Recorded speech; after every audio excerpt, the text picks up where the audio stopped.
Hello दोस्तों, ये नान खटाई बेसिक नान खटाई है जो मार्केट में मिलता है, सेम वही। पर मैंने ये मैदा से बनाया। अगर आपको सेम मार्केट वाला चाहिए ना तो आपको कमेंट करनी पड़ेगी, तो मैं आपको मार्केट वाला बनाऊंगी। वो थोड़ा अलग तरीका बनता है, पर ये घर के चीज़ों से बनाई हूँ मैंने, होममेड नान खटाई। तो मैंने ये घर का घी लिया है, मार्केट का चाहे घर का घी लीजिए। मैंने इसे फ्रिज में आधा घंटा रखा था। आधा घंटा रखने के बाद मैं इसे बीटर से थोड़ी सी फेंट लूँगी 1 से 2 मिनट। आपको नान खटाई बनानी है पर बीटर नहीं है तो मुझे कमेंट करना, बिना बीटर के मैं नान खटाई बनाना वो भी सिखा दूंगी। इसके बाद मैंने घर की पीसी हुई शक्कर डाली। तो मैंने ली थी 100 ग्राम घी, 100 ग्राम ही शक्कर। जितना आप घी लेना सेम उतना ही शक्कर लेना।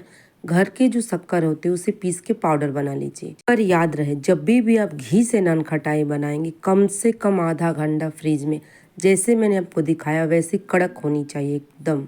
इसे 1 से 2 मिनट अच्छे से फेंटेंगे, एकदम फ्लफी क्रीमी बना लेंगे। जैसे क्रीम होती है वैसे क्रीमी बनाऊंगी मैं। इसे मिक्स कर करके मैं अच्छे से इसे फेंट लूँगी।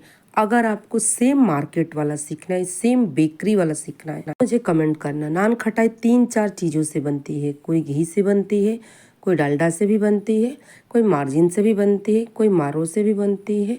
बहुत से तरीके से बनती है, पर जो मार्केट में मिलती है वो अलग तरीके से बनती है। उसके लिए मुझे कमेंट चाहिए, तब मैं आपको वो सिखाऊंगी। इसके बाद फेंटते ही साथ में मैंने इलायची पाउडर डाल दिया 1/4 टीएसपी। 1/4 टीएसपी मैंने यहाँ नमक डाला। याद रहे 1/4 टीएसपी नमक, 1/4 टीएसपी घर की पीसी हुई। यहाँ मैंने डाला इलायची पाउडर। ये बेसिक वाली नान खटाई है जो मार्केट में मिलती है। हाँ, बहुत से तरीके के मैं नान खटाई बनाती हूँ। आपको हर तरीके की सीखनी है तो कमेंट जरूर करिएगा। बीटर से नहीं सीखनी है तो भी कमेंट करिएगा। हाँ, ये देखिए एकदम फ्लफी बन के यहाँ रेडी हो गई है। इसके बाद मैं इसमें ड्राई चीज़ें डालूंगी। तो यहाँ मैंने छन्नी ले लिया। छन्नी के ऊपर मैं मैदा डालूंगी। तो मैदा मैंने लिया था 130 ग्राम। 100 ग्राम मैंने शक्कर, 100 ग्राम मैंने घी लिया था। 130 ग्राम मैंने यहाँ लिया है मैदा। यहाँ मैंने लिया है 1/4 टीएसपी मैंने बेकिंग सोडा लिया। बेकिंग पाउडर नहीं मैंने ली, बेकिंग सोडा मैंने ली 1/4 टीएसपी। इसके बाद इसे अच्छे से मिक्स करूंगी। मिक्स करने के बाद मैं हमेशा कुकीज़ को काउंटर पे गूंदती हूँ। गूंदना नहीं है, मिक्स करना। सॉरी, मैंने भूल गई थी। यहाँ 1 चम्मच यानी 1 टीएसपी दही डालना था। जब फेंट रही थी मैं वहाँ पे घी उसी समय डालना था, पर मेरे से स्किप हो गया। मुझे ध्यान ही नहीं आया, बगल में रखा था। उसे चम्मच से अच्छे से मिक्स करके बाद में मैं डाल दी। पर आपको साथ में डालना है 1 टीएसपी दही। थिक दही होगी वो 1 टीएसपी लेके जब हम अच्छे से मिक्स कर लिए थे शक्कर को और घी को, जब इलायची पाउडर नमक डाले थे तब आपको डालना है। इसके बाद मैंने इसे काउंटर पे ले लिया। हल्के हाथों से इसे अच्छे से गूंदेंगे। पर याद रहे, ये घर के तरीके से, मैं घर के चीज़ों से बना रही हूँ। अगर आपको मार्केट से के स्टाइल सीखना है और सेल करना है तो कमेंट करना। मैं ऐसी रेसिपी दूंगी कि आप 1 से 2 बार घर में बनाएंगे। इसके बाद इसके ऑर्डरों की लाइन लग जाएगी। इतनी अच्छी बेसिक और कम खर्चों में। घी देखिए बहुत महंगी पड़ती है, उससे अच्छा डालडा सबको पसंद नहीं है। जो बेसिक बनती है बेकरी में वो तरीका अलग है, लेकिन मैं यहाँ नहीं बताऊंगी क्योंकि मुझे उसके लिए भर भर के कमेंट चाहिए। ये वीडियो में आखिरी तक बने रहना और देखना कि कितनी अच्छी नान खटाई घर में बना के आप रेडी कर सकते हैं। पर याद रहे, बटर से कभी मत बनाना क्योंकि मेल्ट हो जाती है। तो देखिए इसे आज मैं अच्छे से गूंद ली। गूंदने के बाद आप 20 से 15 ग्राम के बीच में आप नान खटाई बना सकते हैं। मैं ज़्यादातर वजन नहीं करती, मैं अंदाजे बना लेती हूँ क्योंकि मुझे रोज़ बनाने की अक्सर मेरी कुकीज़ रोज़ बनती है, तो मैं अंदाज से ही बना के रख लेती हूँ।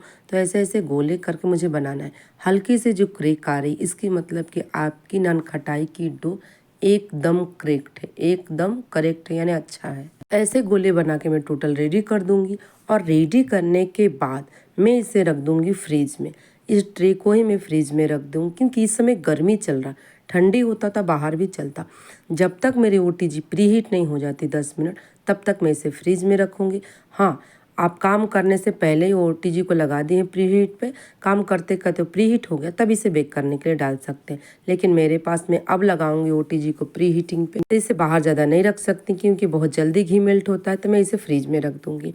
ऊपर से आप चाहे तो पिस्ता बादाम कुछ भी लगा सकते हैं। मेरे पास फिलहाल स्लाइस वाली नहीं था, चॉपर में चॉप्ड किया हुआ पिस्ता बादाम कटोरी में रखी थी, वही मैं लाके थोड़ा थोड़ा लगा दी। कमेंट करके जरूर बताइएगा कि ये नान खटाई की रेसिपी आपको कैसी लगे। 1 नहीं, 2 नहीं, 3 नहीं, मेरे पास टोटल 15 नान खटाई की रेसिपी है। आप कमेंट करके बताना आपको और कौन कौन सी नान खटाई सीखनी है। बीटर नहीं है तो भी मैं सिखा दूंगी, बटर से नहीं बनाना फिर भी मैं सिखा दूंगी, डालडा से नहीं बनाना फिर भी मैं सिखा दूंगी, घी से नहीं बनाना फिर भी मैं सिखा दूंगी। 1000 तरीके होती हैं बनाने के लिए, लेकिन जो मार्केट स्टाइल होती है बेकरी वाली वो अलग तरीके होती है। फाइनली हमारे नान खटाई रेडी हो गई। अब मैं डालूंगी इसे प्री हीट के लिए, पर मैं फ्रीज में रखी थी। जब तक मेरी 10 मिनट प्री हीट हो गई थी, इसके बाद मैं डायरेक्ट फ्रीज से निकाली। इसके बाद मैं सेंटर एक पे इसे रख दूंगी। मैंने बेक किया था टोटल 20 से 25 मिनट, 20 से 25 मिनट मैंने बेक किया था और फाइनली हमारे बेक होके ये रेडी हो गई है। तो मैं इसे काउंटर पे छोड़ दूंगी, थोड़ा ये ठंडा हो जाएगा। इसके बाद मैं आपको तोड़ के दिखाऊंगी। इतनी यमी, इतनी टेस्टी ये बनती है, बेसिक बनती है। इसकी कलर ऐसे लाइट होती है, ब्राउन नहीं होती है।